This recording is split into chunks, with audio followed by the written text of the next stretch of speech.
What's going on, fellas? Got this little short intro there from Joey rocking out the call to post as we get ready for this weekend in StableDuel.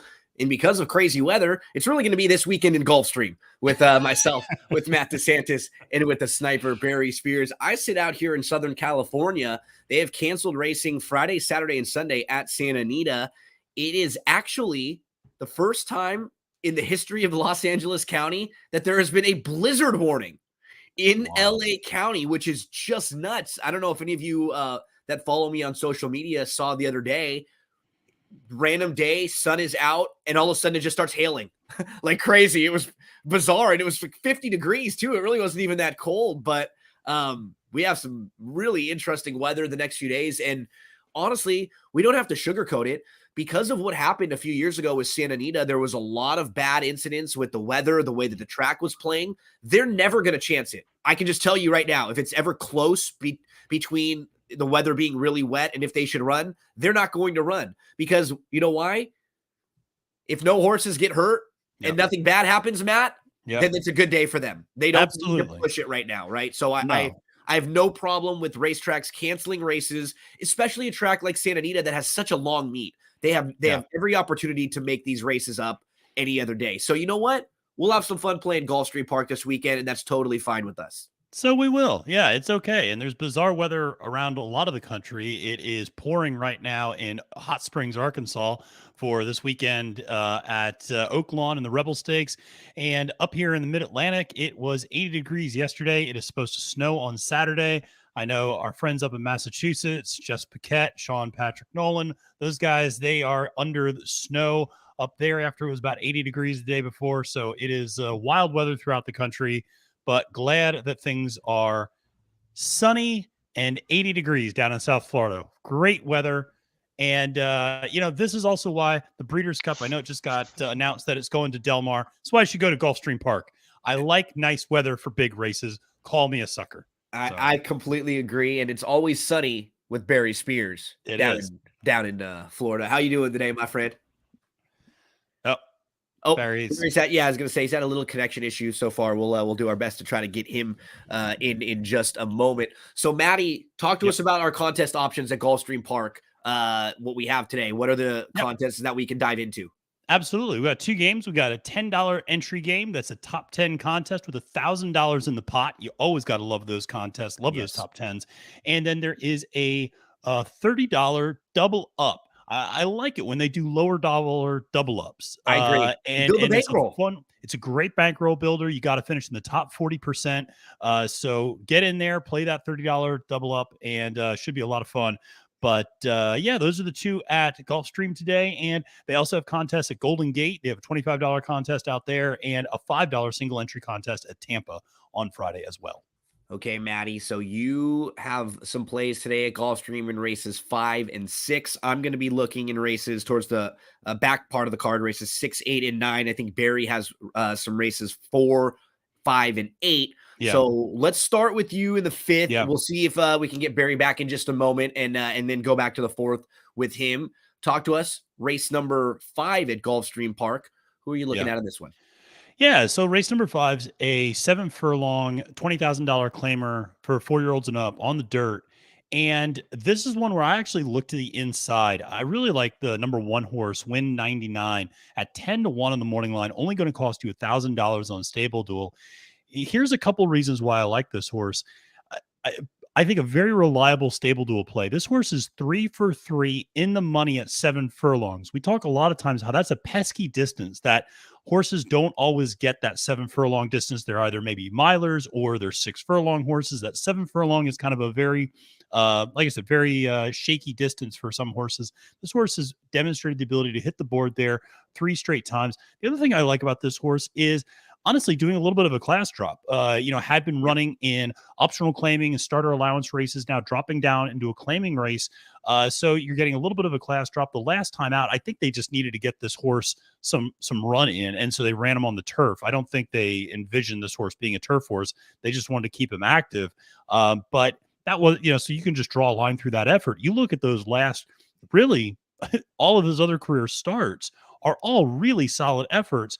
And again, his best effort's coming at that 7 furlong distance. So a 10-1 on the morning line, I just think this horse should sit a pretty good trip, should get away, has decent speed, so should get away from that inside rail okay. Again, at a big price, only $1,000 in Stable Duel. This feels like a horse that's at least going to pick you up a third place finish, and I think has a shot to win. Yeah, it feels like another one of those where we talk about how the rail can be a hindrance sometimes, but but there are certain cases where I actually like it because it sort of takes a plan out of the jockey's hands. Just go. You have no choice now. You have the rail. You don't want to get caught in between. Just send hard, use it, try to take it to your advantage and go. And sometimes it is kind of like the catalyst that forces a horse to the front end. And to that point, you have Edgar Zayas up on the mount. I mean, he knows what he's doing there, and he'll ask for speed. I mean, he's used to being on those Safi horses. I mean, he'll push this horse from the rail. So I'm not too worried about that. And like I said, you have a good price and a horse that has demonstrated the ability to be successful at 7 furlongs. And I think there are some distances where I really hone in on that stuff, and 7 furlongs is one of those. Yeah, like, it's 6.5, 7.5, right? Those tricky ones, but 7 really is the one. Like those elongated sprints. You just don't see them that often, and so it's good to see a horse that has success at it.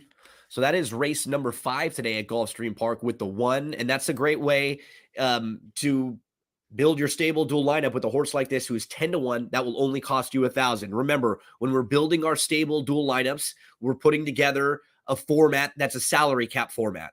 So we're not able to just pick the favorite in every single race. You have to massage your salary cap, right? Like there are some races where you're going to spend a little bit more than other races you're going to spend less. It's going to be right on that $5,000 per race average, which means you're having to pick about a 6-1 shot or so per race.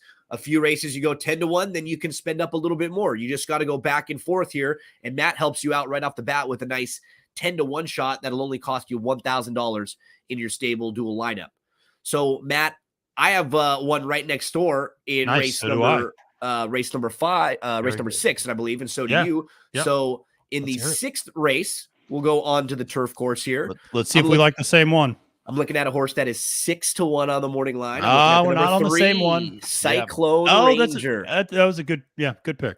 So Cyclone Ranger, I can sort of pull up the race last time out. Remember, we're looking at the DRF past performances. So if you're ever handicapping, you need a little help, go to drf.com, check out these formulator past performances. Now, the horse who I'm watching, he is the number 15 in this replay that we're looking at. So right off the bat, I mean, he's in post 12. Which is just tough.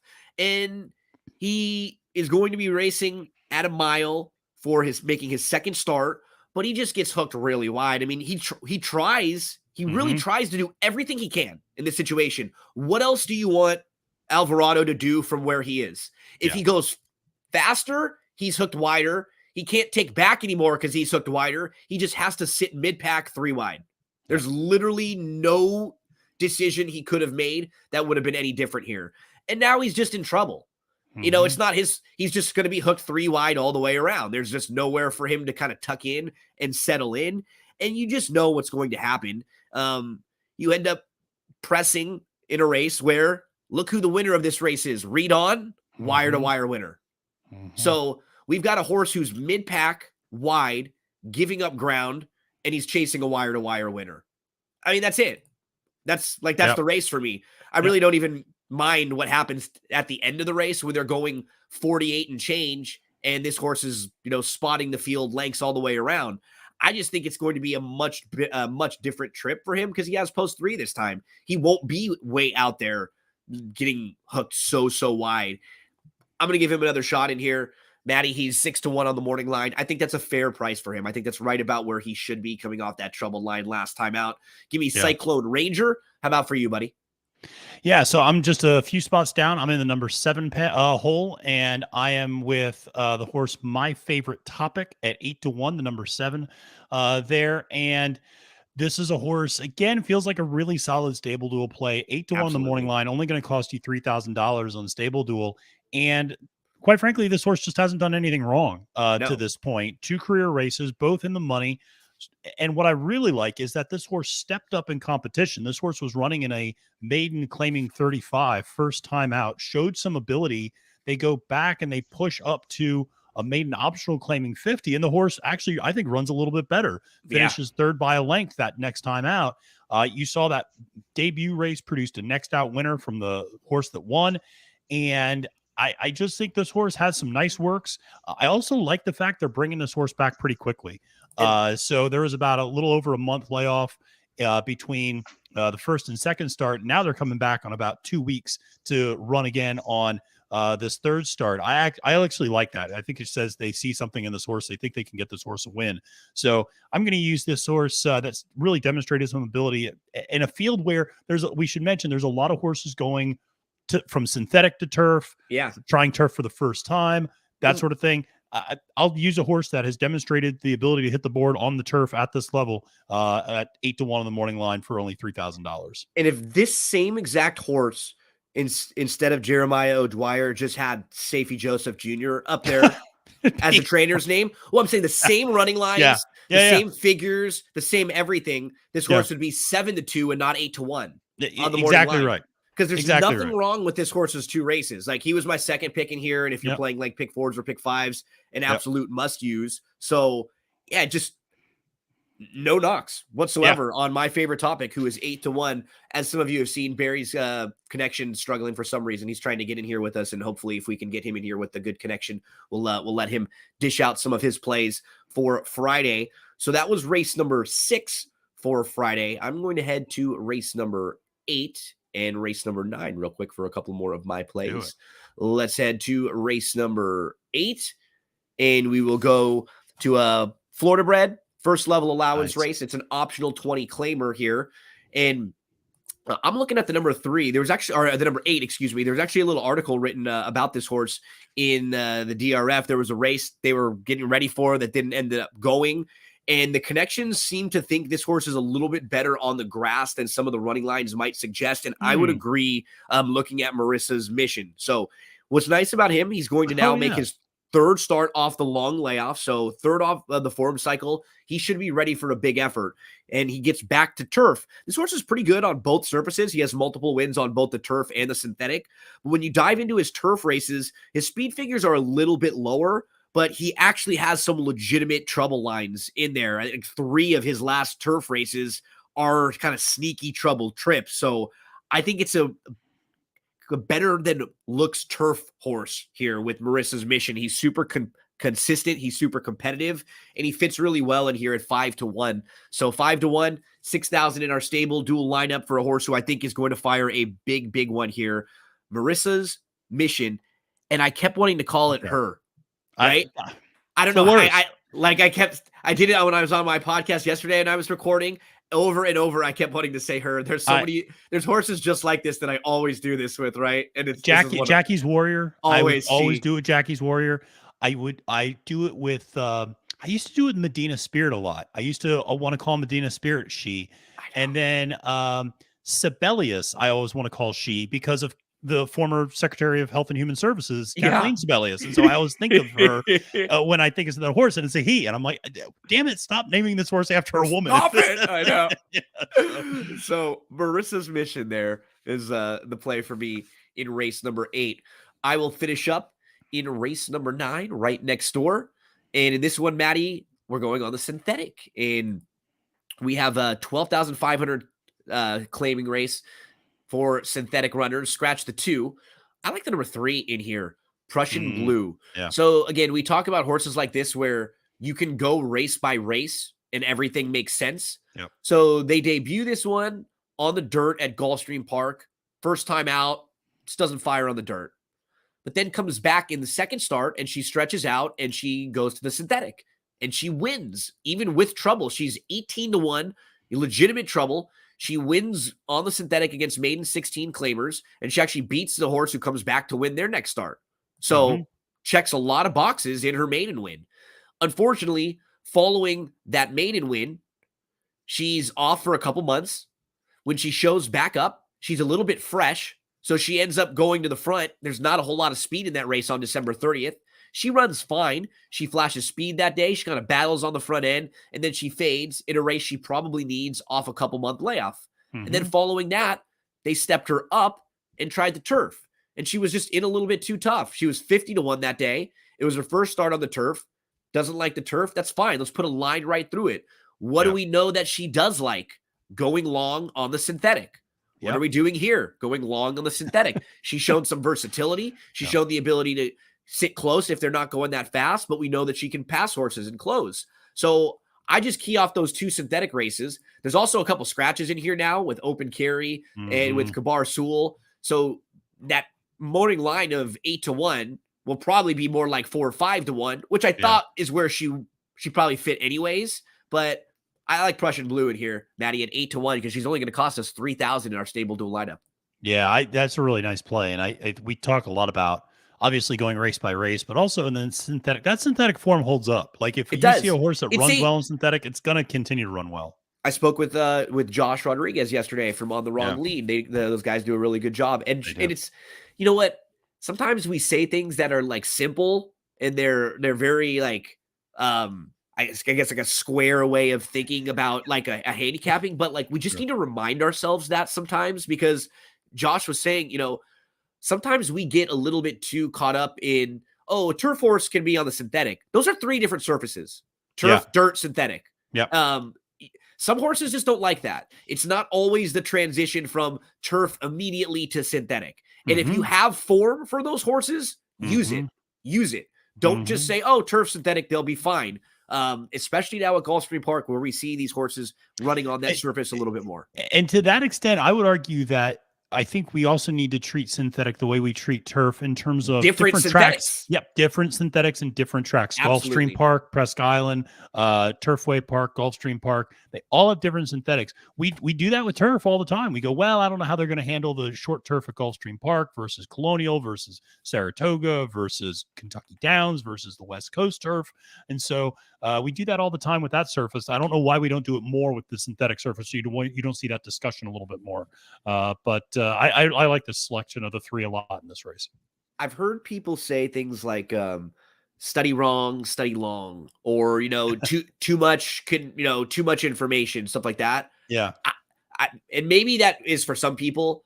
I just never subscribe to something like that. I think that even if you feel fully prepared for handicapping a race and you're looking at things, there's always something that you can learn that will help you even later. Maybe it doesn't help you right then, that moment, but there's something you find about a horse that you remember, and that next time that horse runs, or next time a horse just like that runs, that you found something like that. And especially, it's a little different too when, if you're at the track, Matt, and you're sitting there putting your tickets together, but you don't have any videos, you're not putting anything out, you're not really like analyzing the races, quote unquote, professionally, or to try to help someone. Yeah, you do whatever the hell you want, right? Like you like all of your real analysis is, am I going to use this horse or not? That's really what it comes down to in your wagers. Yeah. For me, the moment I put on that red light, I feel a little bit differently about my preparation. Also, I want to make sure I've got as much possible, because if somebody asks me a question, if you say something about a horse that I didn't look that much at, I feel kind of naked, or like I'm, I don't know. And the same thing with Barry. So I can promise you, sometimes we're gonna give you, or I'll give you maybe a little bit too much information, but I'd rather have it that than not enough. I'd rather always. I hear you on that. I hear you on that, man. All the way. So all the way.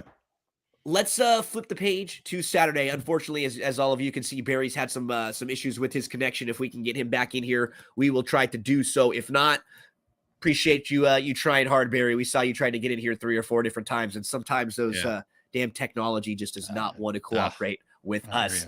So, Maddie, do we have our options for Saturday up yet? We do on the StableDuel website. We do. So there is a $40 contest at Gulfstream Park on Saturday, $2,000 pot, maximum of 3 entries. So if you want to go and try to get some money on Saturday at Gulfstream, definitely encourage you to do that. Just to let people know, there's also a $20 double up contest at Tampa, a $10 maximum 2 entry contest at Tampa, and then there's a $40 double up at Golden Gate as well. So those are some of the contests you can take a look at this weekend on StableDuel.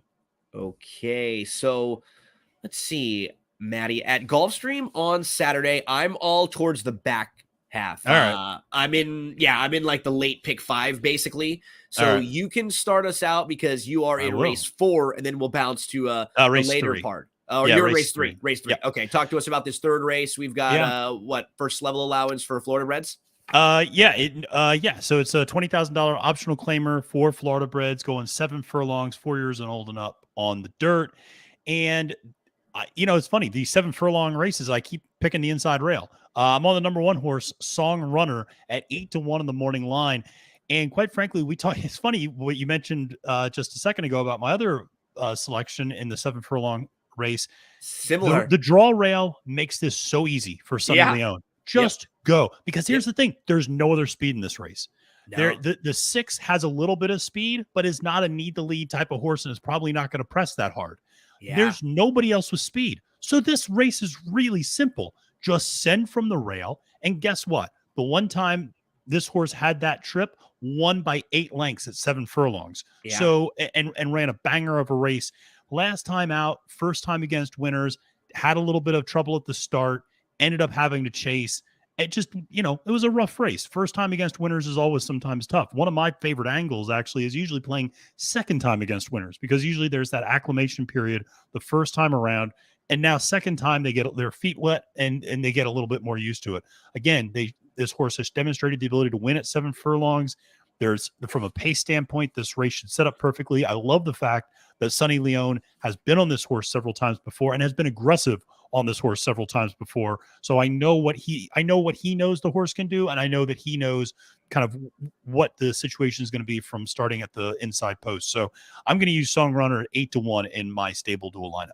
Absolutely. Song Runner catching a field that does not have much speed. It's not a big field either, so you may not get just a couple of those random horses that flash speed in a big field. The number 1 Song Runner for Maddie in race number 3 at Gulfstream Park.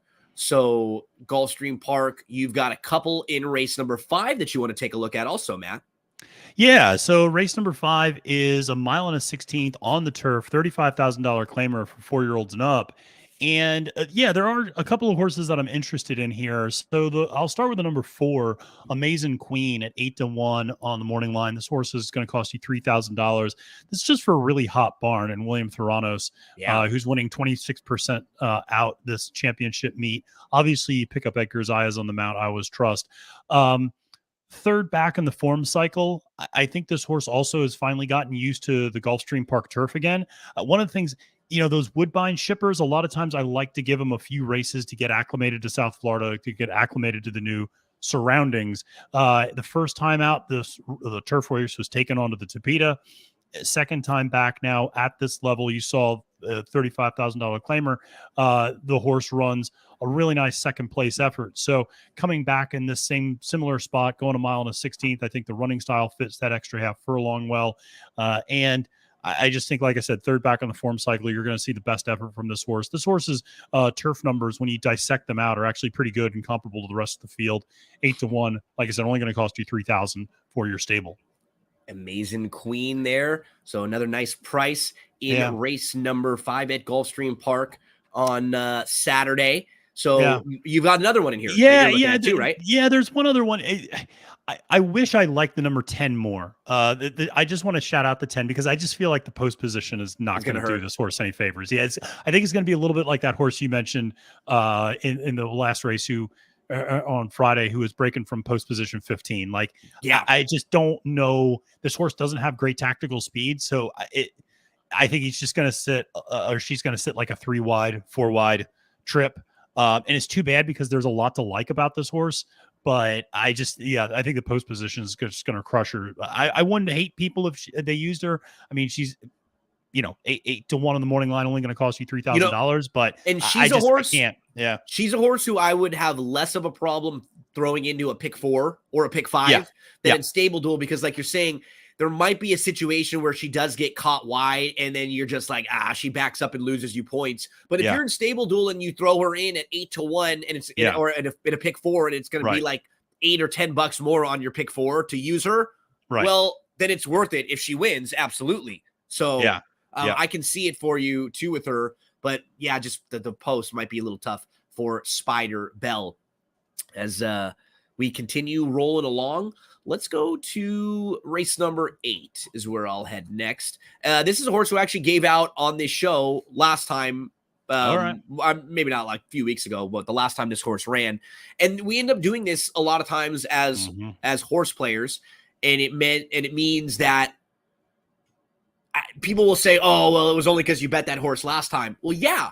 I think when you bet a horse last time, you focus on that horse a little bit more, and you're more inclined to see that if that horse has trouble or something go against it. Like especially live, because a lot of the times when I'm doing my research, I don't catch the stuff until I'm I don't catch the stuff live, because it's hard. If you're watching a race live, you're watching your horse, you're probably watching one or two things. You don't catch what happens with the other 5 or 6 horses until you watch those horses individually. So for me, I absolutely loved the number 8 Hoku, or excuse me, the number 10 Hoku last time out. His Tampa debut was awesome.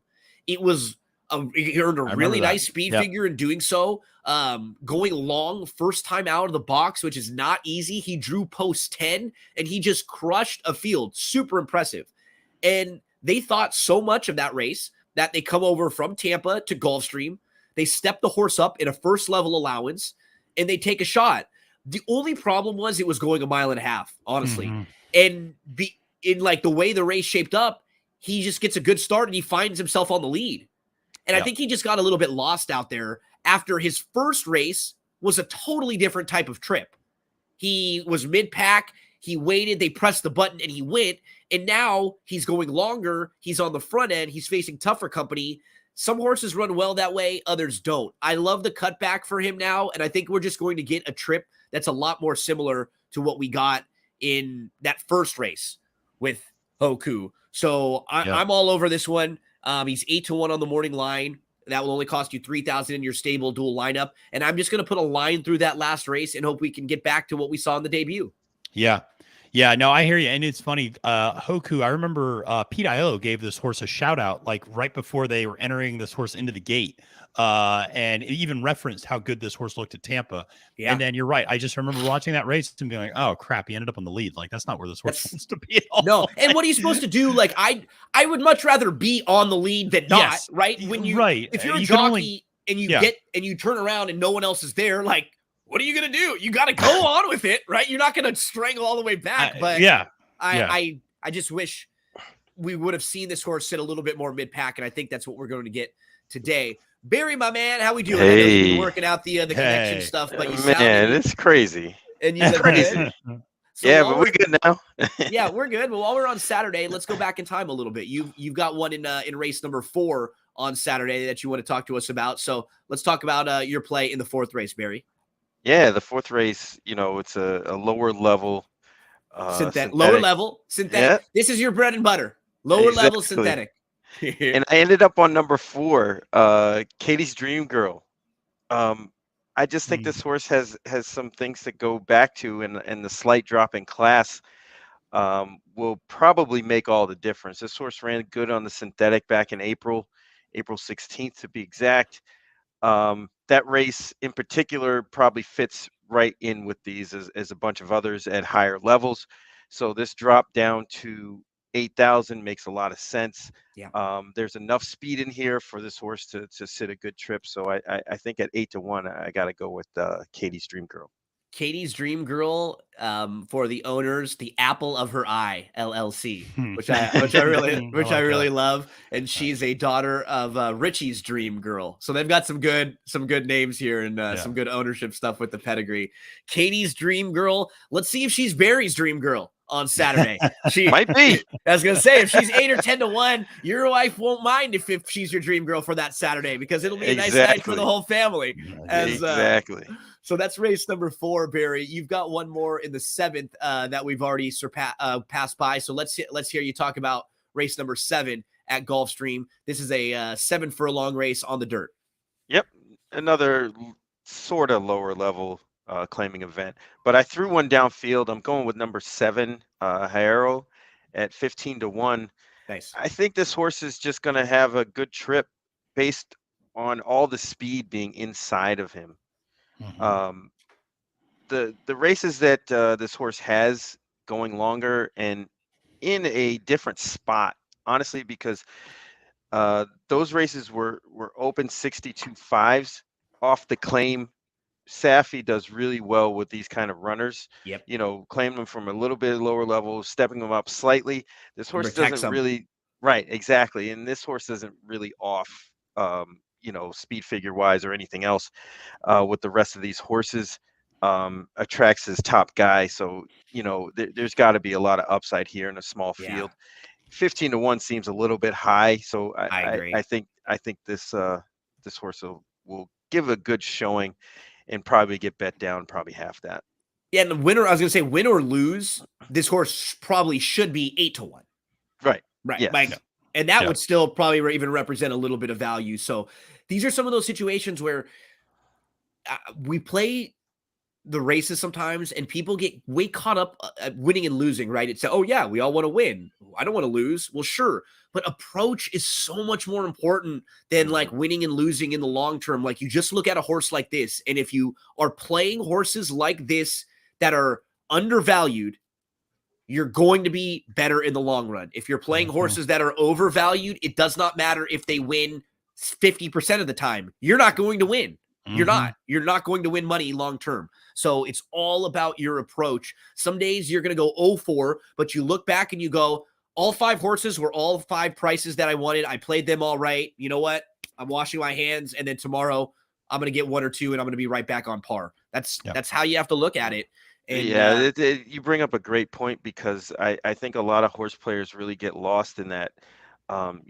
Isn't the idea to pick winners? Yes, but it's also the right kind of winners. I mean, you could pick chalk all day and cash tickets, but you're not winning any money. So it's one of those things. It's cashing ticket versus winning money. And the way you approach it, like you were saying, is the way you get there. Well, it's like in Tommy Boy, right? I mean, I could put a guarantee on the box and they're going to make you feel all warm and funny inside, or you could stick your head up the bull's ass and see what you're right? It sort of feels like that. Like you get that guarantee on the box. Oh, I got a guaranteed cash ticket. Like you feel all warm and fuzzy because you got your $22 voucher back. You know what I mean? Like, no, like it's not even about money because what's 22 to some person is 2 to the other and it's 2,000 to another, but it's all about value. Like, and because I'm not someone who's a fan of like, I bet 500 to win on this horse. Look at my ticket. Okay, cool. Because $5 to somebody else is fine. Tell me the horse. Was the horse 5-1, 8-1, 10-1? That's what I want to know, right? That's where you as a handicapper are showing me that you're sharp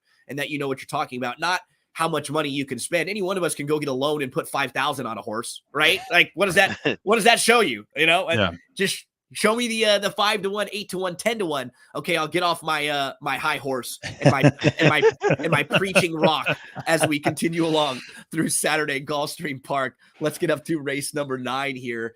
And I think in this race, we have a nice horse who's in good form right now. And I think he's the most likely winner of this race. And that's Candyman Rocket, who is the 9 in the Gulfstream Park Sprint. But he's not a type of horse I would use in StableDuel. It's a small field. It's a field of 7. He's 9-5 on the morning line. He fits really well. Like, I really don't have very many knocks on him. But if you look at the way the rest of the race is, there are 7 horses in this race. And I would not call Candyman Rocket a closer. I would call him like a presser. He can sit just off. He's probably not going to be battling on the lead. He should sit a great trip in here. But there are 7 horses in this race. I say he's a presser, and there are 5 speed horses and 1 closer. I'm going to take the closer and just hope that the closer can pick up some pieces. You have Lightning Larry, who's fast. He's going to be on the lead. Uncle Ernie, who's fast. He wants to be right on the lead. You've got Doc Amster, whose best races are when he's right on the lead and pushing the pace sprinting. You've got Super Ocho, who's probably the fastest in this field. He was leading the Breeders' Cup Sprint. And then you have Scaramouche, who, because of his draw, it'll probably put him in a tough spot. I think the horse who can get a good trip in here is Cajun's Magic. He's 15-1. I think they're just going to take back, make one late run. We've seen them recently do this. He did it against Lightning Larry last time out. He came running in a stakes race and finished second. And in a StableDuel situation, this horse is $500. Will cost me almost nothing. I think almost everyone else will probably go to Candyman Rocket in this race, or if you're like spending up, if you're looking to. And this is a horse who I'm pretty convinced that he will at least pass a few of these horses late and get me some points at a very reduced salary cap price. So I like Cajun's Magic in here. I don't have any problem with people that play Candyman Rocket and pick fives and single. The only other horse I thought was a sort of a wild card would be Scaramouche. If he drew to the middle or towards the outside, I would give him more of a shot. Like he sat in the Gallant Bob just off the pace when he won. But from the rail, it might put him in a tricky spot. Just like we've been talking about with the rail, Matt, he might be a horse who's kind of hindered by the rail because they're going to have to either say, let's go really fast and try to clear everyone, or let's take way back so we're out of traffic. And I don't know if either of those trips is what this horse would want. Yeah, no, the rail is one of those things. It's good when it leads a horse to its naturally best running style. Absolutely. It can be detrimental when you're making a horse do something that he's not entirely comfortable doing. And that's the case certainly with Scaramouche. Yep.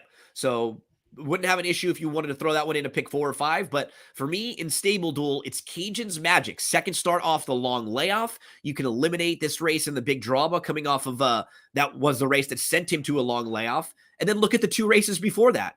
He's in the Holy Bull in the Florida Derby.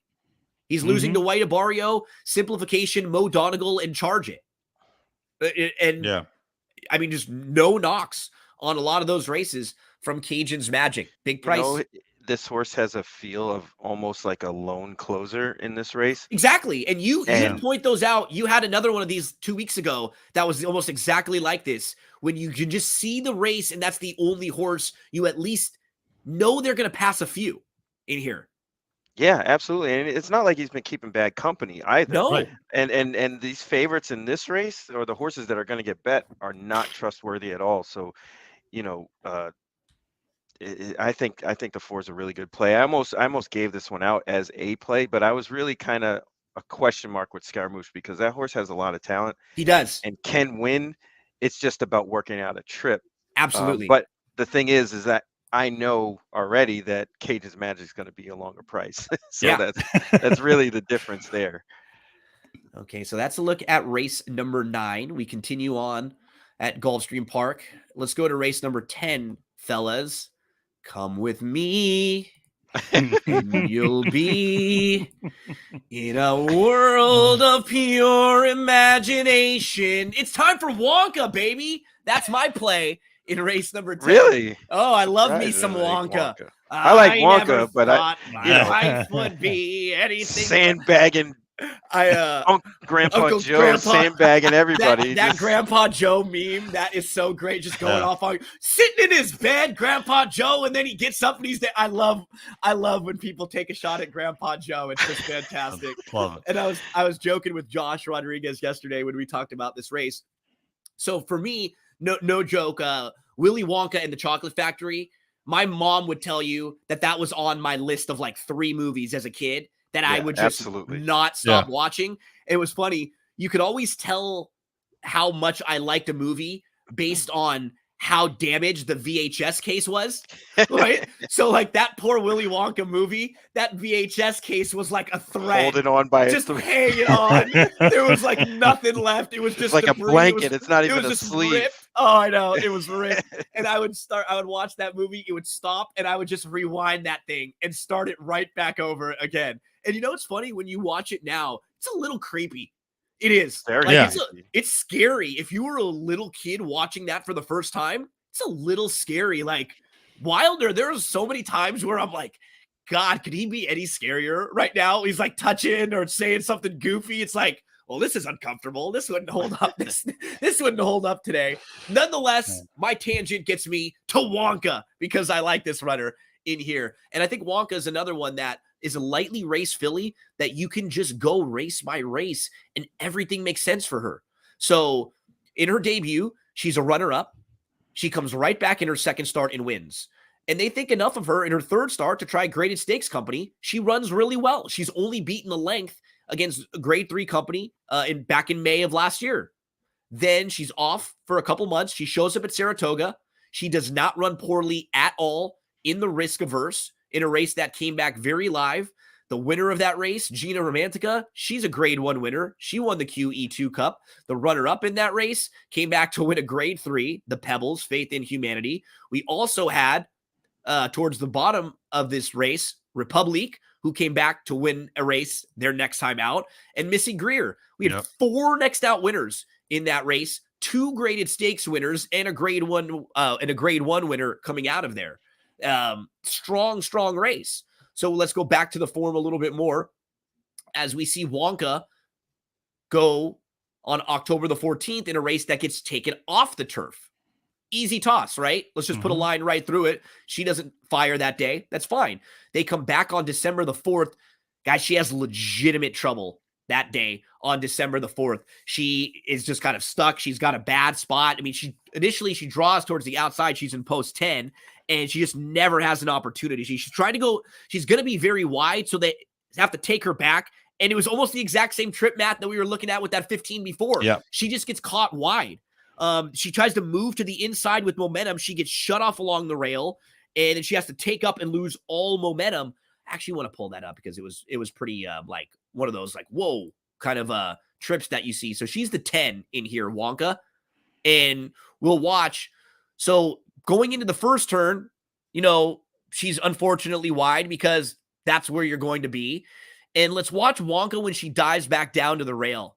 So you're going to see her move to the inside right here as we start heading to the far turn, and she's going to get completely shut off. She's the horse that's coming into contention right there, starting to travel well up the rail. You can see she's live, she's moving nicely, and she's hugging that rail, but right there, it just gets shut off completely. She has to take up where she's got all of her momentum, and she's again looking for room, but she doesn't want to go back to that rail again because that's where she just got shut off.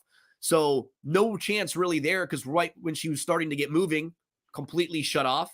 And then last time out, from a wide post, they're able to get all the way over, press, and hold on for the win. I just think she's super versatile.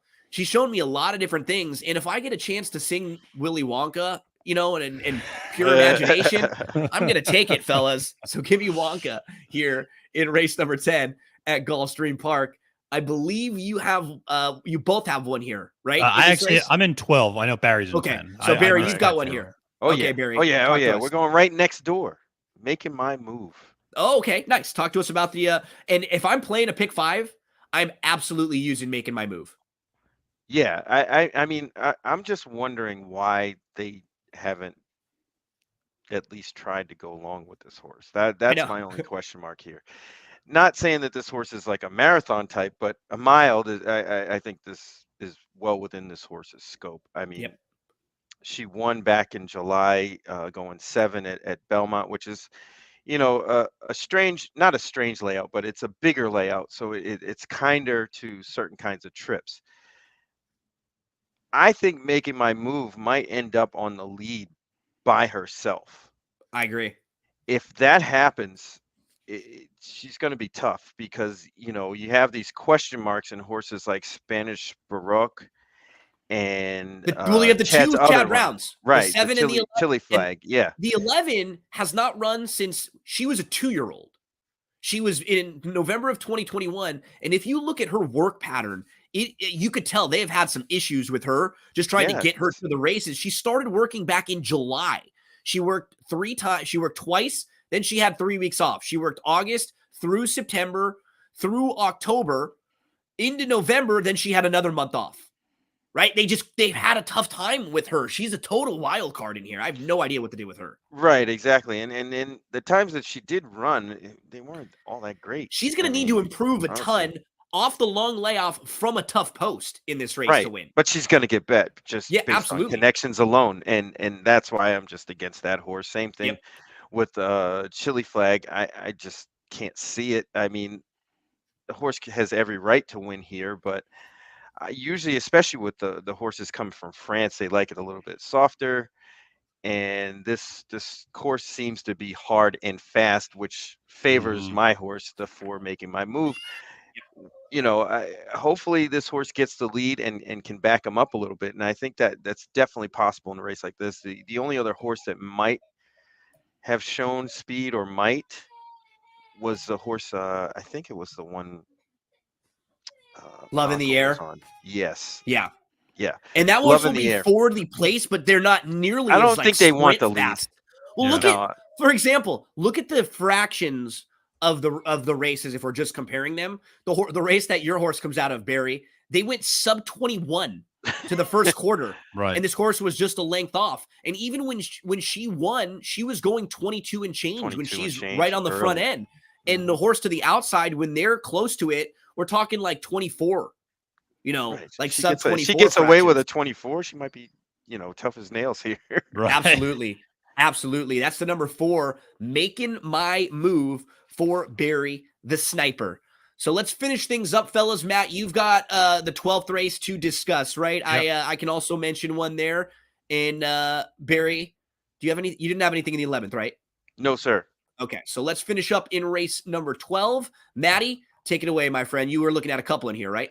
Yeah, a similar dynamic to the other race that I talked about too, where there's one that I like more than the other because of the post position. And so we'll start with the one I like a lot, and that's the number 1 horse, actually, Saint in the City.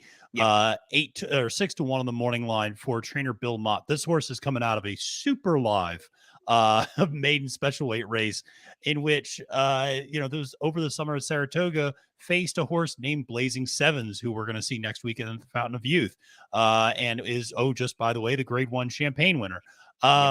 Also faced a horse like Bourbon Bash, very good horse as well. So a lot of talent in that race. Now the thing is, this horse had a lot of time off and is now switching surfaces. But if you look underneath, this horse has nothing but turf pedigree. And so the dam is super effective, like I said, in terms of turf pedigree, and has the siblings are particularly noteworthy. A great turf sprinter, and was, a stakes winning turf sprinter and router. And so has thrown up some big numbers. All of this off dam's best offspring are on the turf. So I think making that switch to the surface is better. If you go back and look at the February 11th workout, fired off a 1:01, 5 furlong work, which was a bullet on the turf. This horse, I think, clearly likes this surface, and Bill Mott is really good at getting them ready off the long layoff. So I'm going to use the 1 Saint in the City at 6 to 1 for your StableDuel average of $5,000.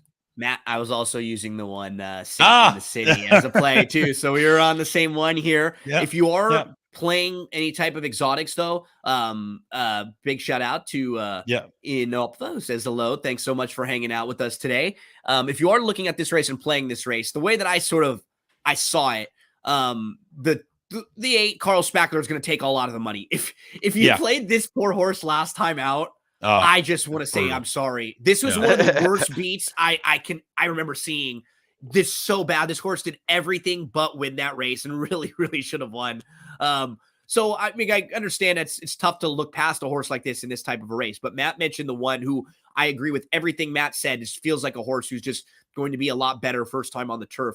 The other one for me would be the 10. That was the one I was gonna mention. I'm a little worried about the post position on the 10, but the perk up is fantastic. Yeah. And you know what? The race was pretty good. From this runner last time out, we can take a look at just a little bit race. of it. We love that Mooncat race. We like Mooncat. We're always a fan of Mooncat. We're going to take a look when the runners come out of the Mooncat races. But Mooncat's like Kevin Bacon. Yeah, right. 6 degrees of separation. Kevin Bacon. Yeah, it's that's great, Barry. That's great. 6 degrees of Mooncat. Now I'm gonna think of that every time I see Mooncat. Every freaking time I'm gonna think of that too. So he was in this race, and you get hooked. You're 6th, 7th into the turn. He got beat out of a spot, and then he's kind of in between horses. He steadies. He has to tip out wide. So he's right here, the number 5. You could see he was in traffic already, right there in the orange cap towards the back. And now he ended up getting get kind of like shuffled out of the in-between spot, and now he's 3 wide, and he's out there a little bit wide. He moves right up into contention, and even late, things get tight again. I thought this is a pretty good effort for the first turf start for a horse who they tried to get on the turf. See, he's the 5 who's making that nice move, that middle move here. At this point, he's 4 wide, coming up into the second flight. And remember, he wanted to go kind of in between, and he got beat out of that spot. But I love horses like this that there's some ability. He ran in spots in this race for sure. Even here, looming up into contention. He's moving nicely, but he's got a absolute buzzsaw named Mooncat who's about to angle out and run by him. I mean, we can't hold it against this poor horse. Didn't they look at that? Yeah. Him coming out at the top of the stretch. And even right here again late with the 5. He got in tight. Was he going to beat any of these 3 horses? Probably not. He could have been a little bit closer, but so you have multiple bouts of trouble for a horse in their first start on the turf, and only, literally their second time going long. The other time they went long was on a wet track at Delaware, where you could just probably eliminate that race. So yeah, if you're not trying to use Carl Spackler in here, who would cost you a whole ton in your StableDuel lineup, maybe 110, right, Maddie? Maddie's gone. Oh, Maddie's gone. Maddie's gone. Maddie popped out. I was watching the race. I know Matt had to leave for work, so shout out to Matt. He told us he was going to be finishing up right about in the hour this week. Yeah, he did. He's right on time. I think the 2 has a big shot here. Yeah, I think that horse really just needed that last race, and they didn't do any kind of running. Rider switch, makeover package, blinkers on. I think this was going to run a lot better. Blinkers on, getting off the rail. I mean, I know the 2 spot really isn't off the rail, but it's not the complete rail. This horse is half to Forbidden Kingdom, also the very, very fast sprinter. He's actually been on the turf, and he's stakes placed on the turf also too, so he has some turf ability as well. All Systems Go is a turf winner. There's a little turf in this pedigree also, Barry, talking about the number 2 Dark Vector, who is 10-1 on the morning line, and you get that makeover package. The blinks coming on. You have a turf work last time out. Paco Lopez jumping aboard. You just feel like this horse is going to be a lot more forwardly placed in this race too, right? Absolutely, and that's where you want to be on the turf lately anyway. We haven't had any big downpours or anything like crazy rain, consecutive days in a while, so it should be nice and firm, as they say. So I don't expect deep closers to do very well. And as I say that, I'm sure every deep closer is going to be a winner. Yeah. Circle them and put them right in the winner's circle there.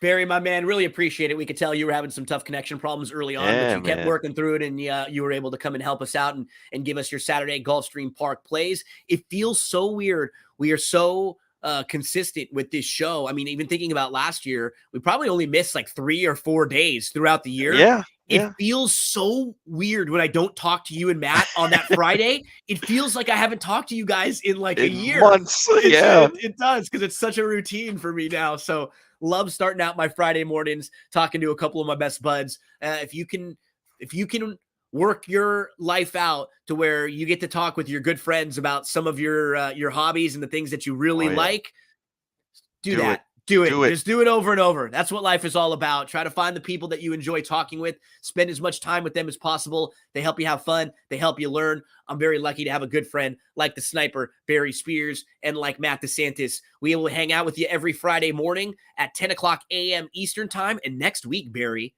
we're going to have a fun one next week because it is Fountain of Youth. So we have Canadian Turf, Devona Dale, Fountain of Youth, Here Comes the Bride, Honey Fox, Mac Diarmida, Palm Beach, and the very one, and the Gulfstream Park Mile, all at Gulfstream Park. Then we have the San Felipe and the Santa Anita Handicap at Santa Anita. So it is going to be a monster weekend at those 2 tracks, and we will be talking about all those races right here on this show next week, previewing the big races for Saturday. It's also the Gotham and Aqueduct too, so another 3-year-old race, just a big weekend all around. We'll keep our fingers crossed and hope that the weather will cooperate next week. Wherever you are this week, hopefully you stay safe and you're out of some of that bad weather, because there's a lot of crazy weather all around.